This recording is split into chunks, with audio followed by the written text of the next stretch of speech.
Bonjour et bienvenue au Studio TV de Tech Fest 2025. Nous sommes en compagnie d'Antoine de Decker, directeur associé d'Inceptive. Bonjour Antoine. Bonjour. Alors Inceptive. Inceptive, comme on veut, on fait comme on veut. D'accord.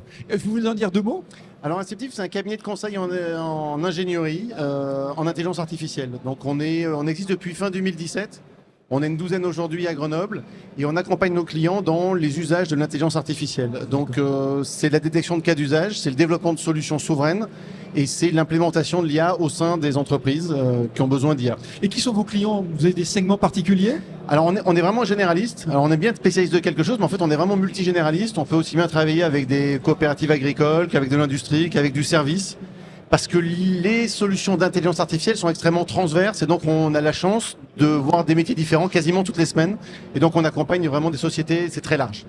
Alors, il n'y a pas un média qui ne parle pas d'intelligence artificielle, Oui. on en parle tous les jours. Oui. Est-ce que vous pouvez peut-être nous rappeler, nous donner quelques catégories? Parce que derrière ce terme, Ouais. ils disent plusieurs réalités.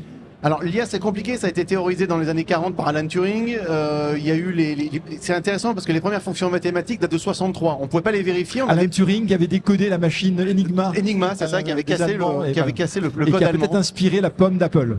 Exactement.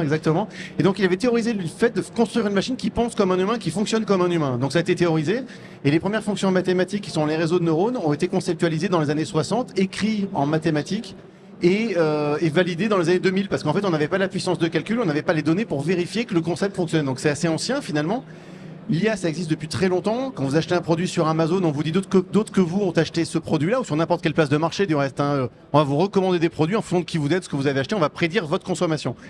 Voilà, donc ça c'est l'IA, ça existe. Nous on aime bien parler de machine learning et finalement l'intelligence artificielle ça fait deux choses, ça fait de la prédiction, ça prédit un événement ou ça classe une information. C'est vraiment les deux fonctions atomiques on va dire. Prédiction de maintenance par exemple, cette pièce tombera en panne dans 3 mois. Maintenance prédictive, on a l'historique.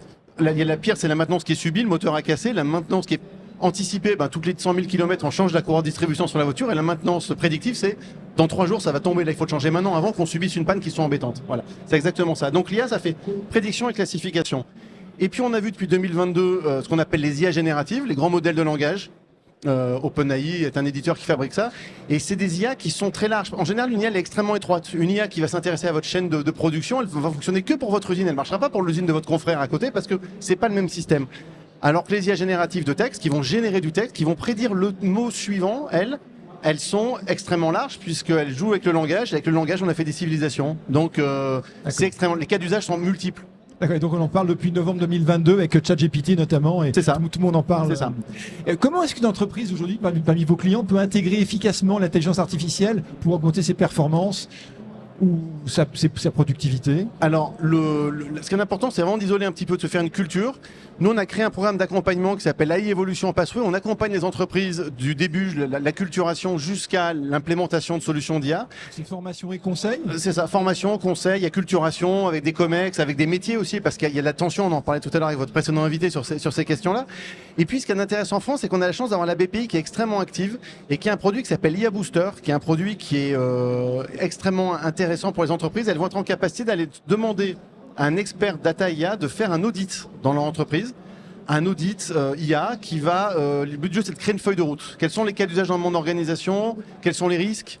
Quels sont les coûts? Quels sont les ROI? Comment est-ce qu'on peut se lancer? Et c'est des prestations qui valent 13 000 € qui sont financées à 50% par la BPI. Il n'y a pas d'avance de trésorerie. C'est extrêmement impactant. Et les conditions sont très larges puisque c'est plus de 3 ans d'existence, moins de 2000 salariés, plus d'1 million d'euros de chiffre d'affaires. Dans n'importe quelle entreprise qui est un peu structurée, qui a un système d'information en place. C'est un accélérateur pour votre activité. Alors c'est un accélérateur pour nos activités. Pour nous, c'est une formidable avant-vente parce que ça nous permet d'aller à la vraie rencontre de nos clients, de les connaître, d'avoir une connaissance intime de leur process, de leur activité et de créer cette relation de confiance qui va permettre d'aller jusqu'au bout des projets.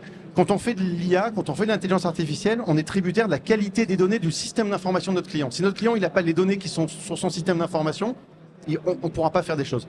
Et ce qui est important, c'est les questions qui sont liées à la souveraineté. Quand on fait de l'IA, on va prendre des données d'entreprise pour entraîner un modèle ou pour utiliser un modèle d'IA. Il faut faire attention parce que les données de l'entreprise sont les informations, c'est de la valeur, c'est le savoir-faire.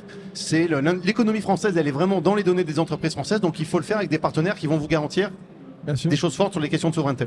Ah, il y a un nouvel acteur qui a fait irruption dans le marché, c'est DeepSeek, un acteur Oui. chinois. Et Oui. on a parlé à cette occasion de d'IA frugale parce Oui. que on reproche souvent à l'IA de consommer beaucoup de ressources énergétiques. Qu'est-ce que vous pouvez, est-ce que c'est vraiment c'est le futur, cette IA frugale? Alors, l'IA frugale, c'est forcément notre futur parce qu'on va dans le mur, enfin, il n'y a pas besoin d'être... Alors, l'intelligence artificielle, je ne vais pas mentir, on va pas dire des choses fausses ici, ça consomme énormément d'énergie. DeepSeek, c'est une société chinoise qui était sous contrainte économique et sous embargo, donc ils n'ont pas vraiment dû dire la vérité, puis dire la vérité sur les véritables on nous ressources aurait qu'ils ont menti eues. Moi, je pense qu'on nous a un peu menti. Voilà. Pour entraîner des modèles comme ceux qui ont été construits par DeepSeek, qui sont prodigieux, qui sont très intéressants, ça a demandé beaucoup plus de puissance de calcul que ceux qu'ils ont publiés, effectivement. C'est prouvé, c'est acté. Ça a permis, ça fait coup double, comme ça, il y a une société américaine qui a perdu 500 milliards de capitalisation. Bon, on fait coup double de cette façon-là.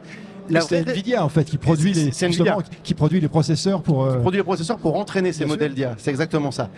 Le point qui est intéressant avec DeepSeek, c'est qu'une entreprise américaine avec des beaucoup plus petits moyens qu'OpenAI, attention, les moyens sont vraiment beaucoup plus limités malgré tout, plus grands que ce qu'ils annoncent, mais plus petits que les trois quarts des acteurs, ont réussi à entraîner un modèle qui est extrêmement performant, qui est à l'état de l'art aujourd'hui, puisqu'il fait jeu égal dans certaines fonctionnalités avec ChatGPT, mais surtout il est open source. C'est-à-dire qu'aujourd'hui, une entreprise qui le veut sur son infrastructure, sur son cloud, qui est fermé, qui ne part pas en Chine, il peut l'avoir. Et la vraie révolution, c'est l'open source dans l'intelligence artificielle. La révolution, elle est là et la valeur, elle est là. Très bien. En quelques mots, qu'est-ce qu'il faut vous souhaiter pour 2025 pour Inceptive? Vous serez où en fin d'année?